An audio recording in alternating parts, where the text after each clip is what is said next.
Hello friends, स्वागत करती हूँ आप सभी का सितंबर शिल्पी होम साइंस क्लासेस में। फ्रेंड्स, आपकी SCERT की बुक चल रही है गृह शिल्प की। ठीक है, क्लास 6 से लेकर 8th क्लास तक आपकी जो गृह शिल्प की होम साइंस की बुक है वो मैं कंप्लीट करा रही हूँ। अगर आपको सारी बुक देखनी है तो प्लेलिस्ट में जाके आप देख सकते हो। साथ ही आपके होम साइंस के टीचिंग एग्ज़ाम के लिए तो इम्पॉर्टेंट है ही, साथ में ही ये आपके UPTT, ठीक है, UPTT के जूनियर सिलेबस में भी ये दिया गया है। ठीक है, तो आप वहाँ चेक कर लीजिएगा। चलिए फ्रेंड्स, शुरू करते हैं आज की वीडियो। आज हम लोग क्लास 8 का 7 लेसन पढ़ेंगे, सिलाई करना। ठीक है, तो वस्त्र हमारे जीवन की अनिवार्य आवश्यकता है। जो वस्त्र है हमारे जीवन की क्या है, अनिवार्य आवश्यकता है, बिल्कुल बहुत मोस्ट इम्पॉर्टेंट होता है। ठीक है, वस्त्र। ठीक है, हम प्रतिदिन विभिन्न प्रकार के वस्त्रों का प्रयोग करते हैं।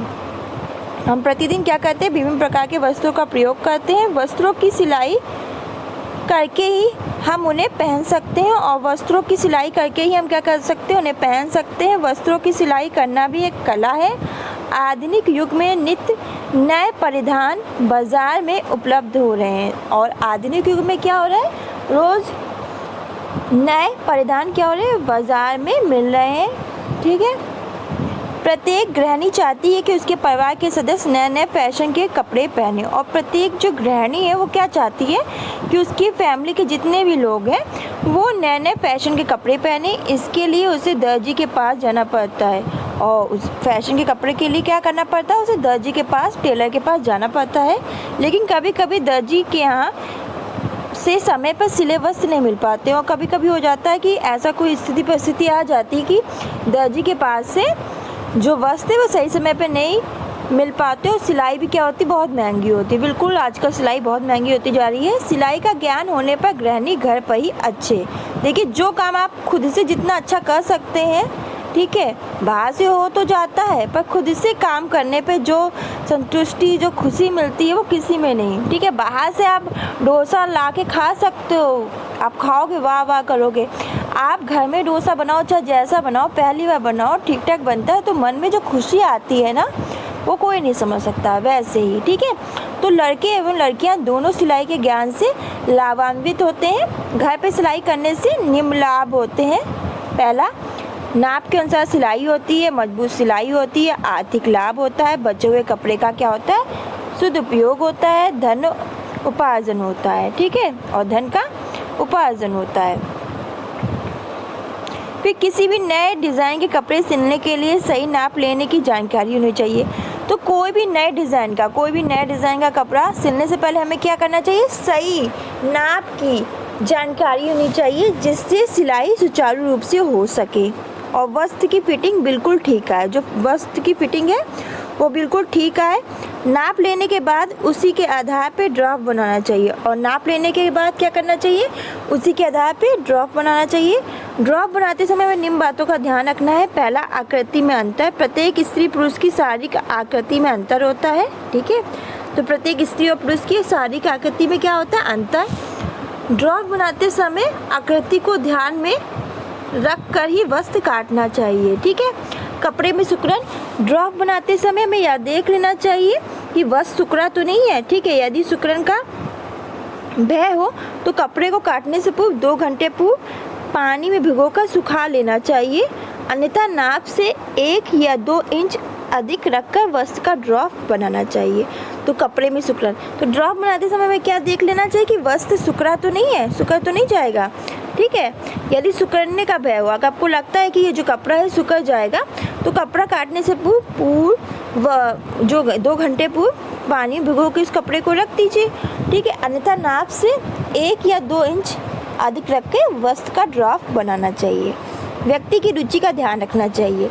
वस्त्र को सिलते समय व्यक्ति की जो भी इंटरेस्ट है, रुचि है, उसका ध्यान रखना चाहिए। कुछ वस्त्र ढीले कपड़े और कुछ वस्त्र चुस्त कपड़ा पहनना पसंद करते हैं। ठीक है, तो कुछ व्यक्ति जो है वो ढीले कपड़े पहनना पसंद करते हैं, और कुछ चुस्त कपड़ा पहनना पसंद करते हैं। ठीक है, कागज़ के ड्राफ्ट द्वारा वस्त्रों पर ड्राफ्टिंग करना। तो कागज़ की ड्राफ्टिंग करने के उपरांत इसे वस्त्र पर रखकर इससे कुछ अधिक कपड़ा छोड़कर निशान लगाना चाहिए। तो कागज़ के ड्राफ्ट द्वारा वस्तुओं पर ड्राफ्टिंग करना।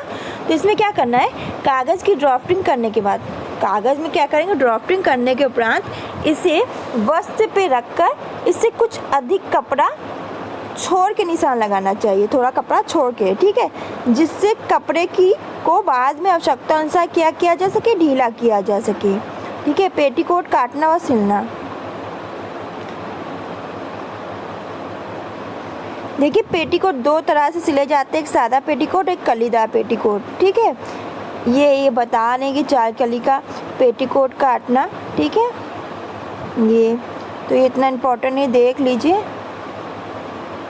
फिर कपड़े की आवश्यक मात्रा का अनुमान लगाना, ये भी देख लीजिए, इतना इम्पोर्टेंट नहीं है। आगे बढ़ रही हूँ मैं। लेडीज़ कुर्ता, ये भी इतना इम्पोर्टेंट नहीं है, आगे। ठीक है, आगे बढ़ रही हूँ मैं। कुर्ते काटने की विधि, ये भी इतना इम्पोर्टेंट नहीं है। आस्तीन काटने की विधि, ठीक है, गले की नई डिज़ाइन है, ये भी इतना इम्पोर्टेंट नहीं है। सलवार काटने की विधि, ये भी इतना इम्पोर्टेंट नहीं है। अब सिलाई मशीन, देखिए हाथ से वस्त्र सिलने में काफ़ी समय लगता है, बिल्कुल सही भाई। अगर जो हाथ से काम करके देख लो, मशीन से काम करके देख लो, मशीन जल्दी काम करती है और हाथ से थोड़ा टाइम लगता है। तो हाथ से वस्त्र सिलने में बहुत टाइम लगता है, सिलाई मशीन बहुत महत्वपूर्ण है। कम समय में अच्छी और सुंदर पोशाकें सिलाई मशीन की सहायता से की जाती है। बिल्कुल, आजकल कई डिज़ाइनों की सिलाई मशीनें बाज़ारों में उपलब्ध है। बिल्कुल, आजकल कई तरह की डिज़ाइन की जो सिलाई मशीन है वो बाज़ार में मिल रही हैं। इन मशीनों से साधारण सिलाई ही नहीं वरन कढ़ाई व पुराने वस्त्रों का रफू आदि भी किया जाता है।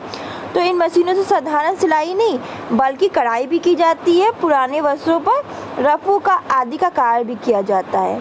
सिलाई मशीन की देखभाल कैसे करनी है, तो सिलाई मशीन एक आवश्यक उपकरण है।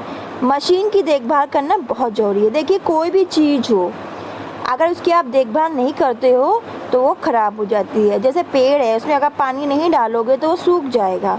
पानी दोगे, खाद दोगे, उसके रखरखाव करोगे तो वो क्या देगा, सब्जी देगा, फल देगा। तो वही सिलाई मशीन एक आवश्यक उपकरण है। मशीन की देखभाल करना बहुत आवश्यक है।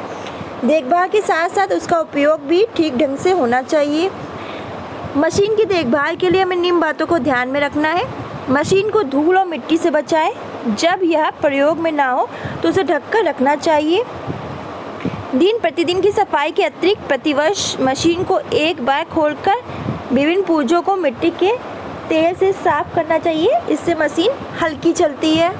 प्रति सप्ताह या 2 सप्ताह पश्चात मशीन में क्या करना है, तेल, ठीक है, मशीन का तेल देना चाहिए, अन्यथा पुर्जे घिसने लगेंगे और मशीन पर संकेत बना होता है कि तेल कहाँ कहाँ डाला जाए। तेल डालते समय नीडल बार को ऊंचा कर लेना चाहिए। ठीक है, विभिन्न वस्त्रों के लिए कपड़ों का चुनाव, तो वस्त्र प्रमुख रूप से 3 प्रकार के होते हैं। ठीक है, सूती, रेशमी, ऊनी। सूती वस्त्र बाजार में निम्नलिखित प्रकार के सूती वस्त्र मिलते हैं। ठीक है, तो बाजार में निम्नलिखित प्रकार के सूती वस्त्र मिलते हैं। पहला, मार्किन या लट्ठा या मोटे किस्म का कपड़ा है। यह चादर, रजाई का गिलाफ, पेटीकोट आदि बनाने के काम में आता है। दूसूती, दूसूती क्या है, यह सफ़ेद और रंगीन दोनों प्रकार का कपड़ा होता है। लिख लीजिए, इस कपड़े से अधिकतर चादरें, पर्दे, मेजपोश आदि बनाए जाते हैं। ठीक है, और इस कपड़े में क्रॉस स्टिच की कढ़ाई सरलता से की जा सकती है। मलमल, ये अत्यंत महीन होता है और ये सफ़ेद और रंगीन दोनों प्रकार का होता है। इससे ब्लाउज, दुपट्टे, रुमाल, कुर्ते आदि बनाए जाते हैं। जीन्स का कपड़ा, तो यह मोटा और टिकाऊ होता है। जीन्स का कपड़ा अनेक रंगों में मिलता है, जैसे सफ़ेद, नीली, खाकी। इससे पैंट, नेकर व कवर आदि बनाए जाते हैं। रेशमी वस्त्र, तो रेशमी वस्त्र रेशम के तंतुओं से बने होते हैं। तो रेशमी वस्त्र किससे बने होते हैं, रेशम के तंतु से। रेशम के तंतु एक प्रकार के कीड़े के काकून से प्राप्त, ठीक है, काकून से प्राप्त होते हैं। रेशमी वस्त्र निम्नलिखित प्रकार के होते हैं।